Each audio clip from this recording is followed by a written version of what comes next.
If you ever need to secure your account or sign out everywhere at once, this video will show you exactly how to log out ChatGPT from all devices in just a few simple steps. This is really helpful if you've used ChatGPT on a shared computer, a public device, or you just want to make sure your account is fully signed out across every session. Before we start, if this tutorial helps you, please go ahead and hit the like button and subscribe for more quick ChatGPT tips and software tutorials. Alright, let's jump right in.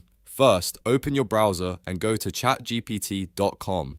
Once the ChatGPT homepage loads, look for your profile icon. In most layouts, you'll find it in the bottom left corner of the sidebar. If your interface looks a little different, it may appear in the top right corner instead, so don't worry if yours is not exactly in the same place.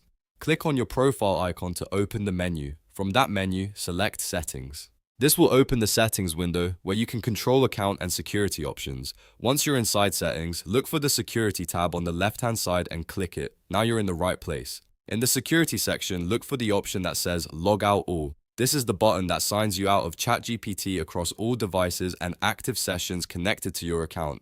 Click it, and ChatGPT will log you out everywhere at once. This is the fastest way to make sure no one else remains signed in on another browser, laptop, tablet, or phone. It's especially useful if you forgot to log out somewhere, if you've changed your password, or if you simply want to refresh your account security. After you click Log Out All, you may need to sign in again on the devices you still use. That's completely normal. Just log back in on your personal device and your account will be secure and ready to use. And that's it. You've now learned how to log out ChatGPT from all devices. It only takes a moment once you know where to look, and it's a great habit anytime you want to protect your account. If this video helped, make sure to give it a like and subscribe for more simple step-by-step tutorials like this one.